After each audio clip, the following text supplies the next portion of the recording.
Hello, and thank you very much for joining us here for Draft Budget 2025 and our online presentation. I'm Eric Thompson. I'm the Manager of Communications and Engagement at the RDOS, and I'm joined by Wayne Making. Wayne is the Deputy Chief Financial Officer, and we also have the CAO with us as well, Jim Zaffino, and we'd also like to thank those board members who are joining us online, who may also join in throughout the meeting.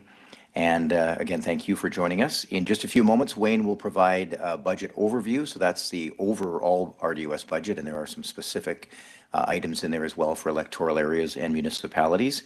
And then, as I mentioned, we will get to the Q&A, the question and answer. A couple of quick reminders before we start. For those of you who might be watching either on our live presentation on WebEx and YouTube or the recording on YouTube, if you haven't yet, you may want to sign up for Voyant Alert. Voyant Alert is the notification system the RDOS uses to let people know about meetings like this, so routine general information, but also emergency notifications. If there is any kind of an emergency in the area, you'll get notified via email, text, or by email, text, what did I forget, or phone, actual voicemail. So that's Voyant Alert. You can find out more at the RDOS website, rdos.bc.ca.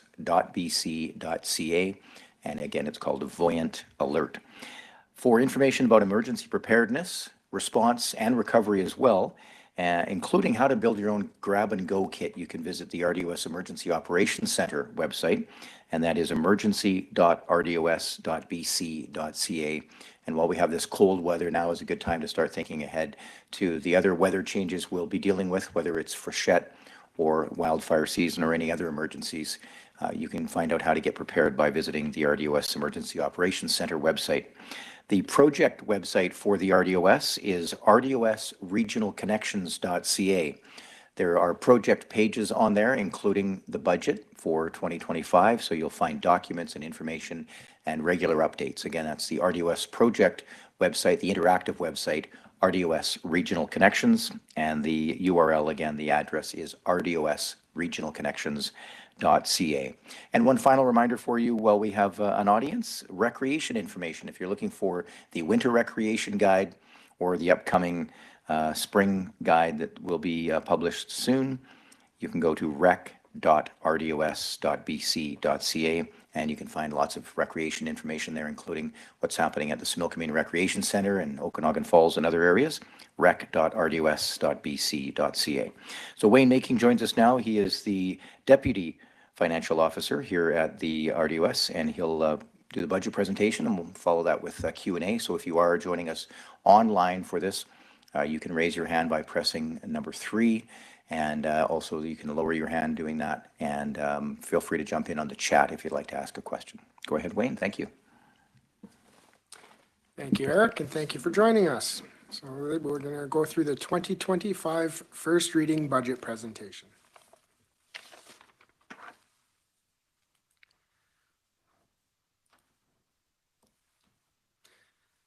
To start off, we're going to read an excerpt from our interdepartmental charter. This is the lens that all of us here at the RDOS use when we're making decisions. So the RDOS is dedicated to providing the highest level of service to our valued clients. The RDOS is committed to maintaining our service quality at an affordable cost. The RDOS understands the importance of financial stability for our clients, and we pledge to keep our service costs affordable, ensuring that any increase will not materially affect the client's budget from year to year.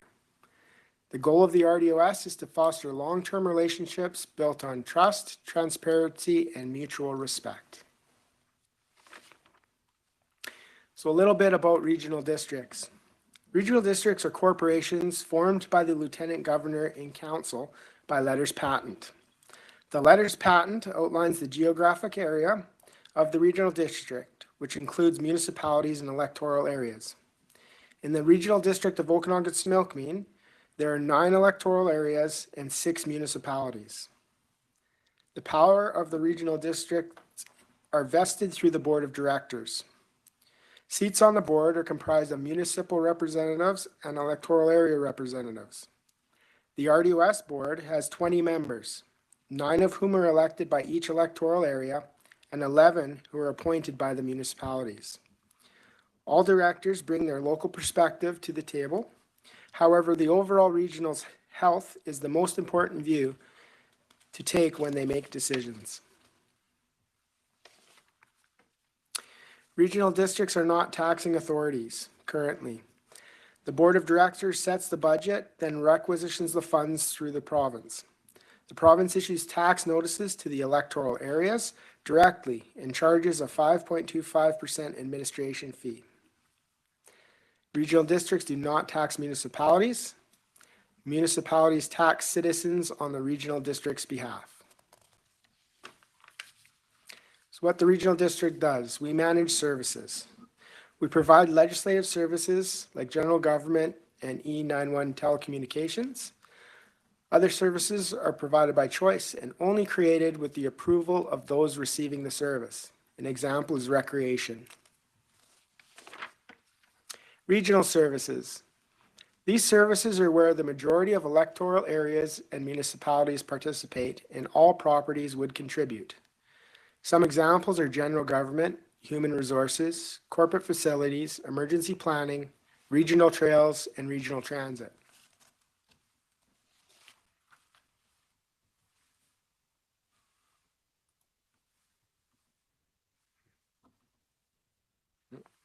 Having technical difficulties. There we go.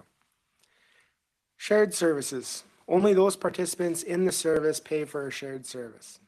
Some examples are victim services, fire departments, and parks and recreation. And we missed a slide, so we're going to go back one.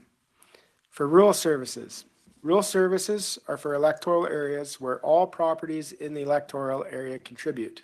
Municipalities do not. Some examples are electoral area administration, electoral area planning, the Okanagan Regional Library, building inspection, and bylaw enforcement. Local services. Only a defined group of properties within an electoral area participate, and only those properties would contribute.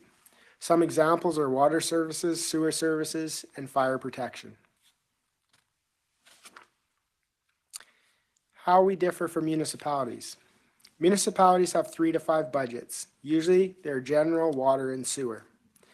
With the regional district, each service has its own budget to make sure that the service is self-sustaining. In the RDOS's case, we have 162 services, which means that we have 162 budgets. Those separate budgets ensure that only those participating would pay. The budget process. In June, managers look at the service budgets under their purview and they set a baseline requirements. This makes up the first draft, which is completed in October. All new initiatives come forward as program change requests, staffing requests, and regional grant and aid requests, which are presented to the Budget Committee in December. The board approves the request in December and they're added to the first reading, which is done in January. And then we do public engagement, which is what we're doing now. The budget must be adopted before March 31st, and it can be changed up until that point by the directors. This slide here shows a visual representation of how the RDOS budget compares for the last 3 years. This year we have $51 million of operational expense and $51 million of capital expense. Of the 51 in capital, there's 13 million of carry forward projects.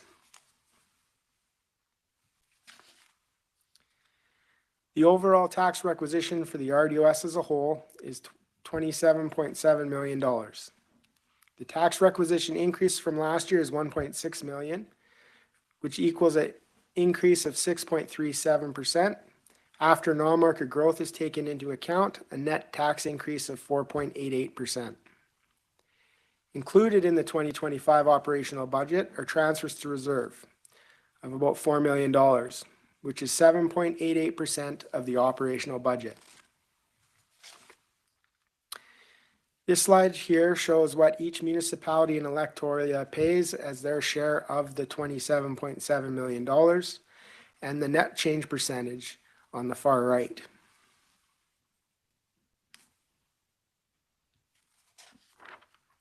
This slide here is another visual representation of what each municipality and electoral area pay of the 27 million.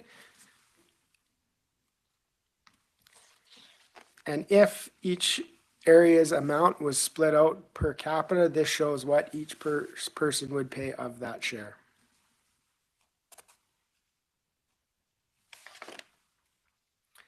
Support costs.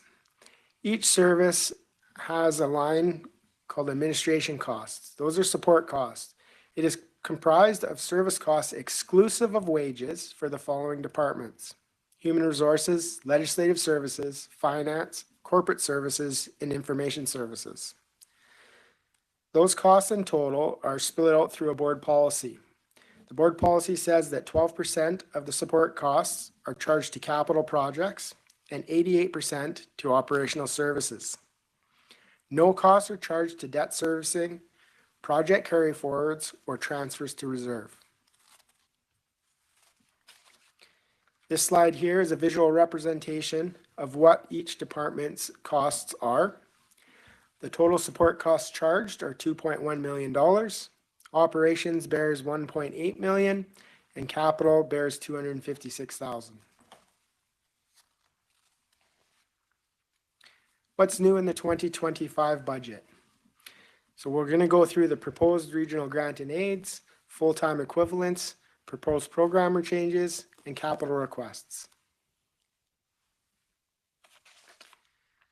The Budget Committee was presented with 7 applications for regional grant and aid for a total of $101,000 of funding. The board so far has authorized 4 requests for funding of $16,525. There were 12 full-time equivalent positions requested by staff at a cost of $861,000. The board has approved 8 at a cost of $535,000. It's important to note, though, that not all wages are paid through taxation. Some wages are recovered through user fees.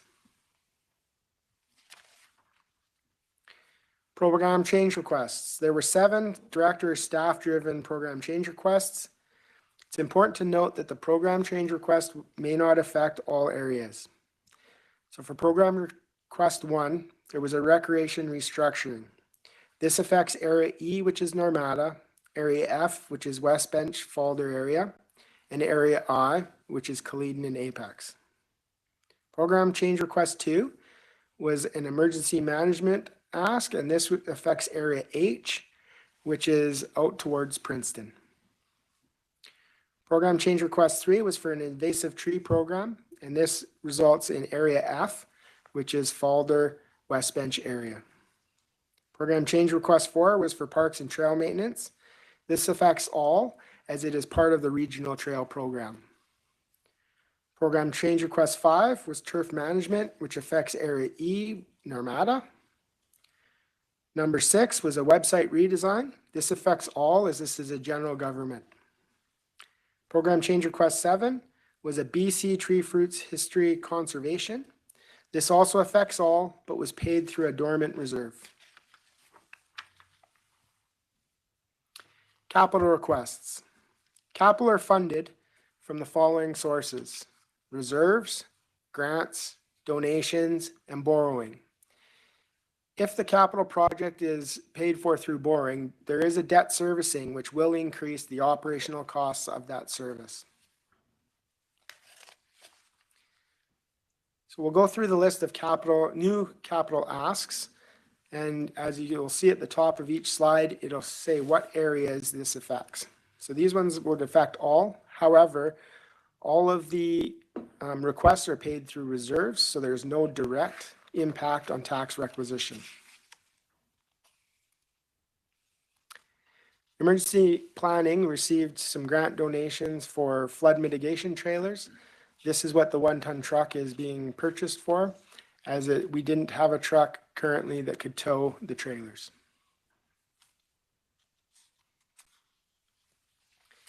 Regional trails.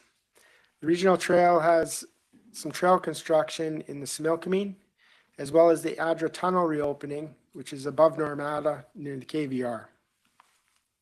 Again, all these are funded through grants and reserves, so there is no direct tax implication. Capital request for Area A. There's a fire hall expansion, and then the hot button topic, curbside bins. The curbside bins have been funded through grant and not reserve.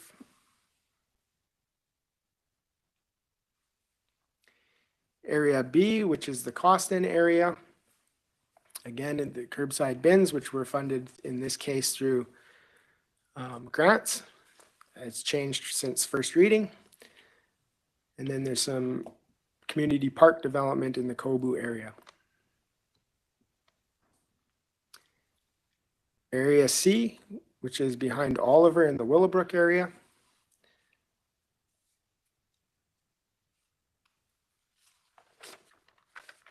And Area C bins were also paid through grants.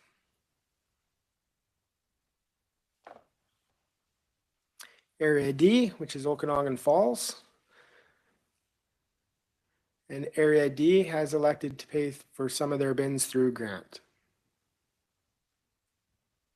Sorry, I misspoke, through reserve.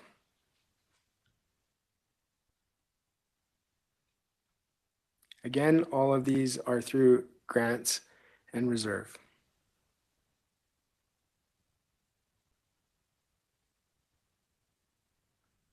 There's a lot of water system upgrades coming.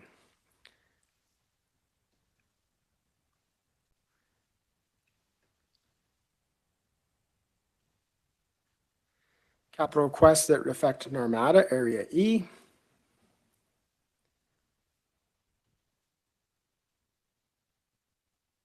Again, more water system upgrades, and these are all paid through reserve and grants.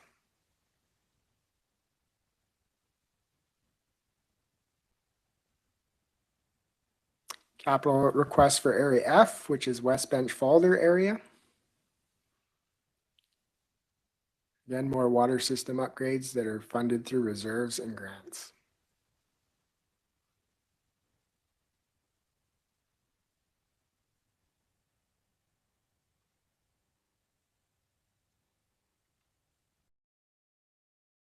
Area G, which is the Headley-Karamias area. Their curbside bins are being funded through grant as well. And there's some major water system upgrades coming as well. Area H is out Tulameen, Princeton area.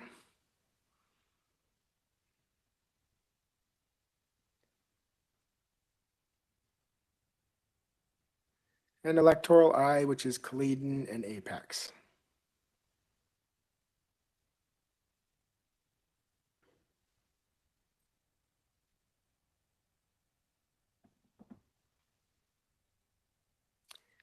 These are requests that affect not only the Costin Area B and Headley Area G, but they also affect the village of Karamias.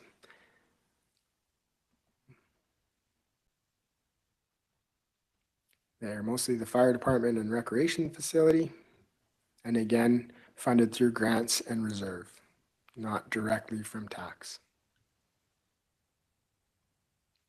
This is the capital request for the Campbell Mountain landfill, and same as all the other requests, it is through reserves and grants.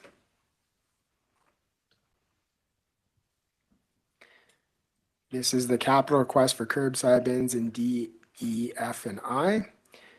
For this, the directors, some have funded through reserve, and the others are through debenture. Karamias, these are the Karamias bins. They've been funded through grant, reserve, and debenture. Capital request for Oliver in Area C, which is the Willowbrook area.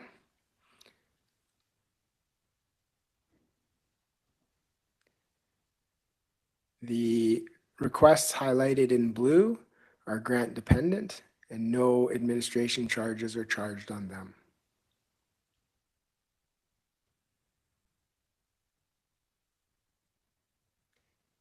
This request is for the Osoyoos Arena, and this affects Area A in Osoyoos. Area A is up the Anarchist and around towards Costin. So this slide here shows Penticton's share of the services that they are allocated.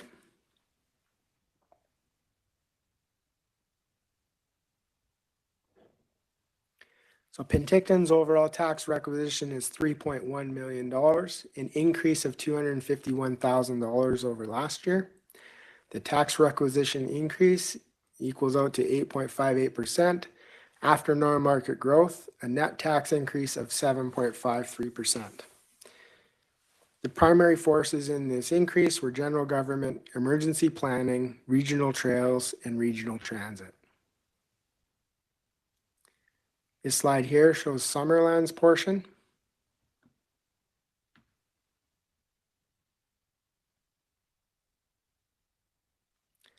Summerland's overall tax requisition is $1.1 million, an increase of $84,000.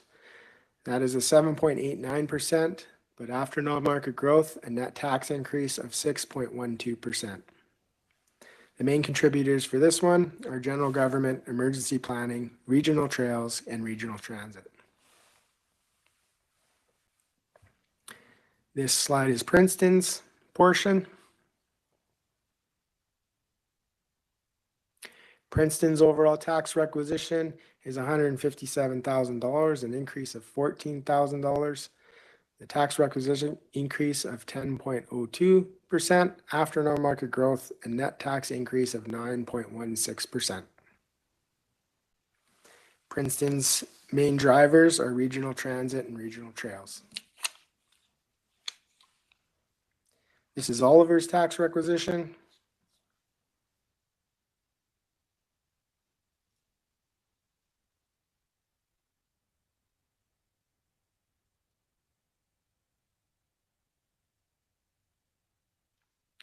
Oliver's overall tax requisition is $1.9 million, an increase of $90,000. The tax requisition increase of 4.9% after non-market growth is a net tax increase of 3.46%. And the primary drivers are regional trails, transit, and parks. This is the town of Osoyoos's tax requisition.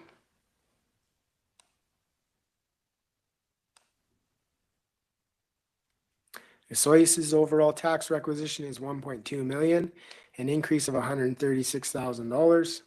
The tax requisition increase of 12.07%. After non-market growth, a net tax increase of 10.86%. And the primary driver for Osoyoos is transit and the arena.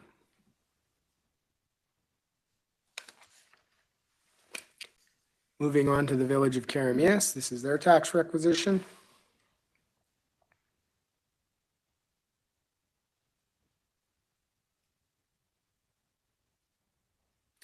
Karamias's overall tax requisition is $744,000, an increase of $51,000.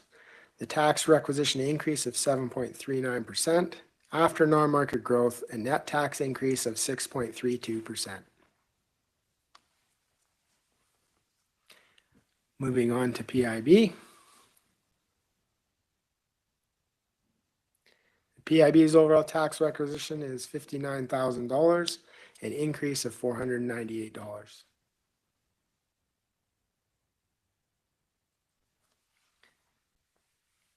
This is Area A, which is Anarchist and out towards Costin.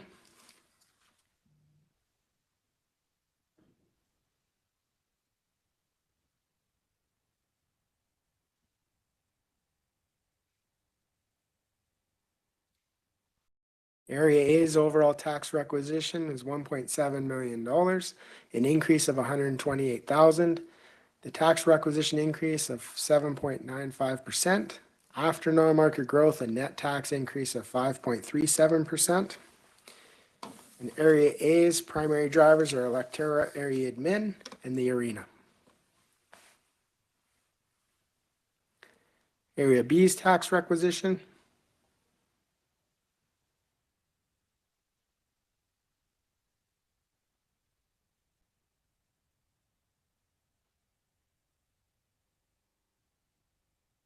Area B, which is the Costin area, overall tax requisition is $942,000, an increase of $70,000. The tax requisition increase of 8.12%. After non-market growth, a net tax increase of 2.77%. Area B's drivers are fire protection and parks and recreation. Area C, which is rural Oliver, the Willowbrook area.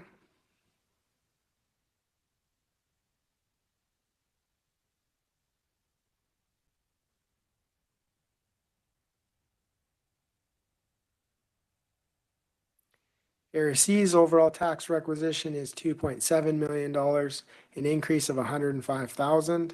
The tax requisition increase of 4.03%. After non-market growth, a net tax increase of 2.43%. And Area C's primary driver is parks and recreation.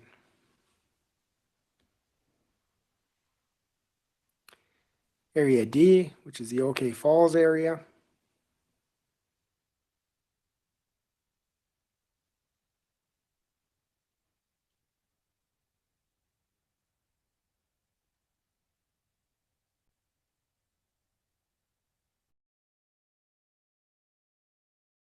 Area D's overall tax requisition is $3.4 million, an increase of $179,000.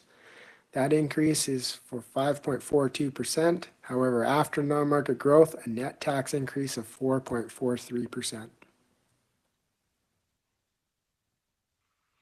Area E, which is the Narmada area.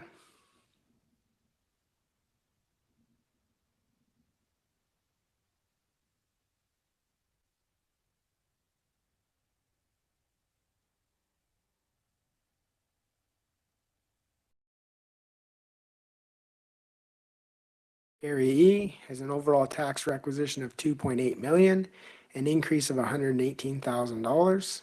The tax requisition increase of 4.26%. After non-market growth, a net tax increase of 0.52.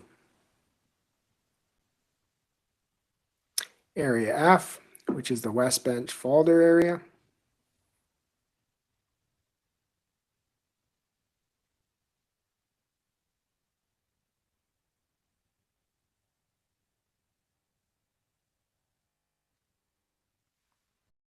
Area S overall tax requisition is $1.7 million, an increase of $39,000. The tax requisition increase of 2.31%. After non-market growth, a net tax increase of 0.77%.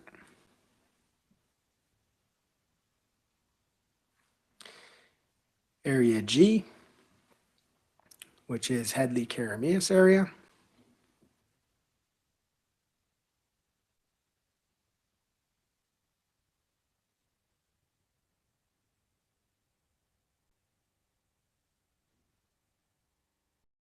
Area G's overall tax requisition is $1.2 million, an increase of $67,000.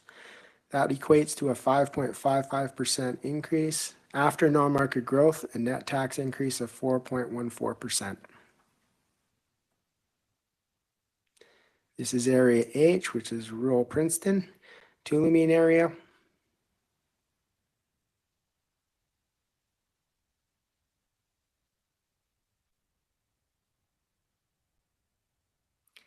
Area H has an overall tax requisition of $2 million, an increase of $87,000.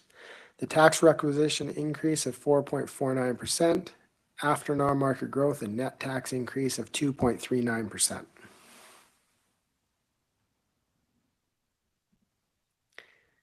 This is for Area I, which is Caledon, Apex, St. Andrews area.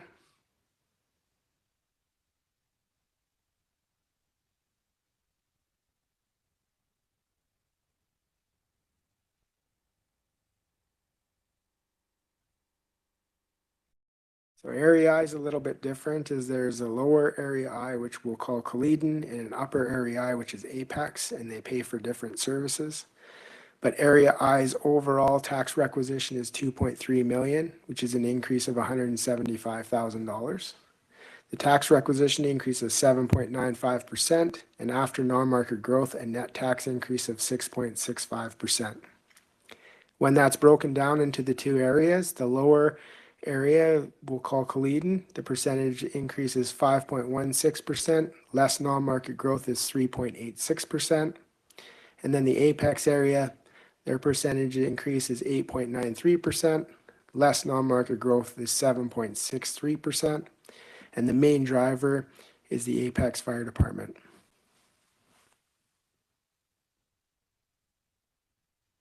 And that ends our presentation. If there's any questions.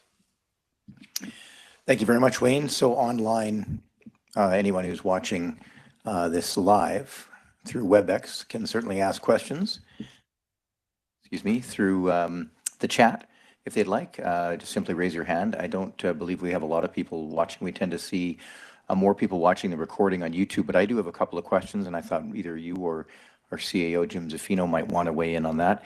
For those who don't know, can you remind us what non-market growth means when we're talking about after non-market growth in relation to the budget? So non-market growth. So let's say there was an empty lot last year, and then they build a house on it. Well, now that house that they built takes a portion of the tax that you would have paid last year. So that makes the percentage go down as that homeowner is now paying their share of the whole tax burden. Another question for you then. You're basically dealing with 162 separate budgets because there are 162 different services. Plus then you've got the budget breakdown for each electoral area, for the municipalities, and for Penticton Indian Band as well. So that's, can you give me a sense of what the breakdown is on what those budgets look like? Yeah, so there's 162 budgets, but not every area pays into each service. So, for instance, general government, all municipalities, all electoral areas, and the Penticton Indian Band would pay into that. So let's just, for round numbers, say that general government was $2 million. And we use the assessed value of properties for each area and work out what the percentage is. So of that $2 million, let's say Penticton would pay 40% of that. So that would be $800,000 if my calculator in my brain's working right. And then each electoral area would pay their portion of that $2 million. And when you add them all together, it comes up with that $2 million of requisition. And if I may add, the 162 services are self-sustaining. That means we cannot use funds to subsidize each other. And that's something that's within the Local Government Act. And it's something that it's to our hearts. We make sure that everything is fair and no subsidizing.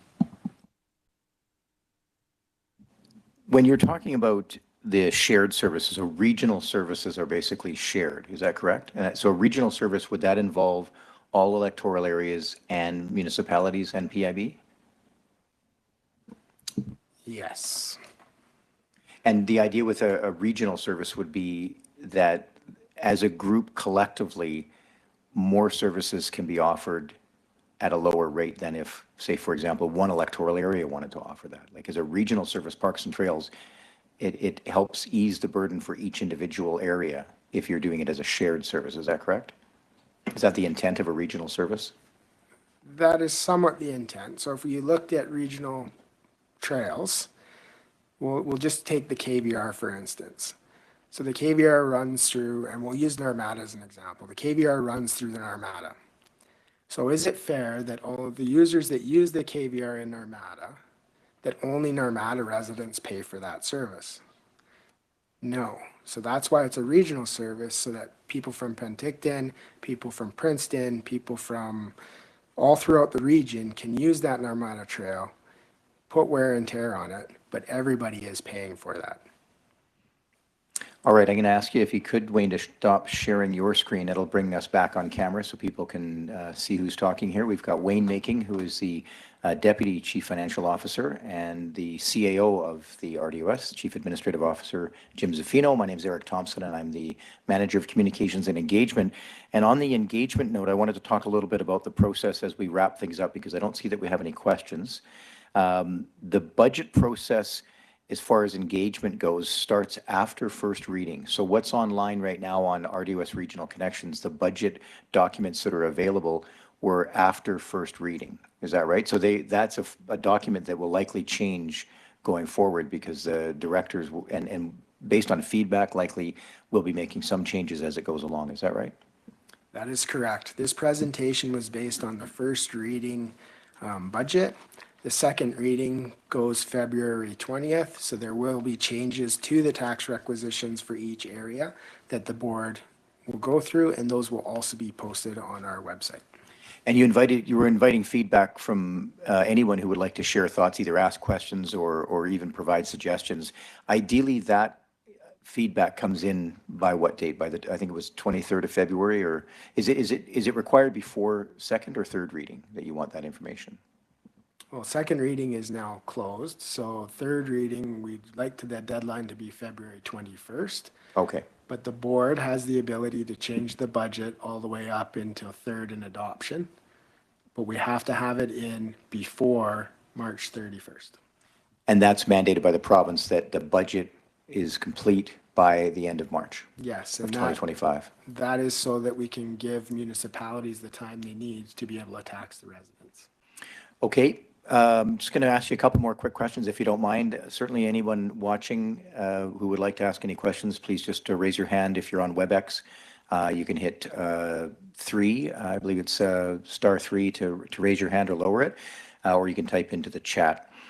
The curbside bins, you mentioned that grants will cover the costs of those bins for a portion of the costs. The costs are still to be determined though, is that right? For the final cost for the bins for each electoral area? The overall costs have been established. The directors have indicated how they would like to pay for those bins, and each area has different ways of paying for the bins. Some areas have paid outright for the bins, and others there will be debt servicing costs, which will be passed on to the customers. All right. Throughout this budget process, you've heard some feedback from people. What type of feedback would you be looking for from people? Because I've heard things like, why are we paying for that service, or why is that cost going up? Are you looking for suggestions from people, or are you trying to gauge concerns or issues? What type of feedback do you think would be ideal to help with the process? I personally value all feedback, but for me, I think important feedback is what we can supply that would make it easier to understand.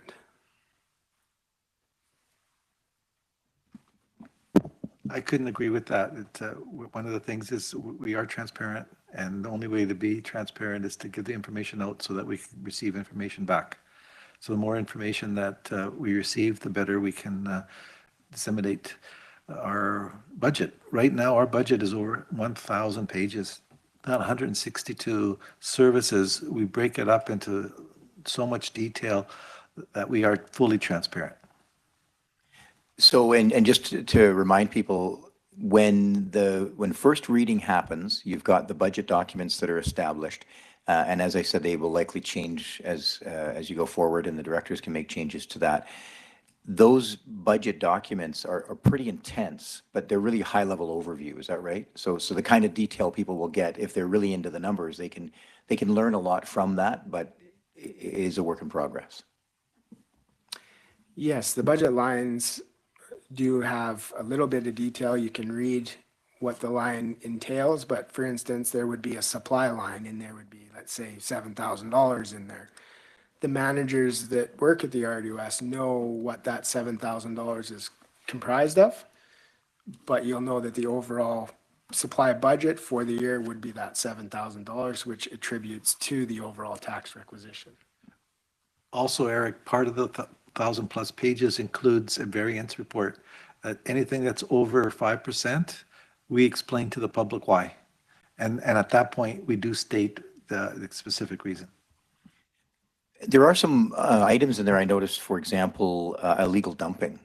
And there may be questions from people about, well, what is that money going to? So if people are looking for a breakdown of what is spent and why it costs what it costs, are those the types of questions you can answer if someone sends you an email or even gives you a phone call? If they send those questions to the RDOS, we will make sure that they're given to the proper person to answer those questions. All right, I'll give it a couple of email addresses. So for the budget, it's budget@rdos.bc.ca. That's budget@rdos.bc.ca if you're able to send an email or if you'd like to. You can also phone anytime, of course, if you just want to use a landline. 250-492-0237. That's the main phone number. You can also contact communications at any time if you're just trying to connect with someone and you want to hear back from someone right away. Communications@rdos.bc.ca for more general inquiries. I think we'll leave it there. I don't see any other questions. I would like to thank Wayne and Jim for joining us. I also saw we had our chair and at least one of our directors online. All the directors have been out in the community talking to residents, no doubt hearing from them through phone and email as well. The budget process continues, as you mentioned. February 20th is the next date. Then we should be looking for, Wayne, for second reading. Is that right, at the RDOS board meeting? Yep, that is correct. Okay. And then third and adoption will likely be, I believe, Jim, potentially the second meeting in March? No, March First 6th. meeting? March 6th. And then at that point, move forward and get ready for 2026. Within 2 months, yes. Yeah. Okay. All right. Well, thank you both very much. And thank you as well to those of you who joined us online. If you're watching on YouTube, just a quick reminder that if you're looking for any information from the RDOS, if you want to get notified about meetings, don't forget to sign up for Voyant Alert, which is a notification system for routine notifications about meetings, planning issues, different things like that, but also, more importantly, for emergency notifications if there is an emergency in the area. Unless there's anything else to add, we'll wrap it up. Thanks to Adam Ben, who's been operating the technical setup behind the scenes. Thanks again for joining us.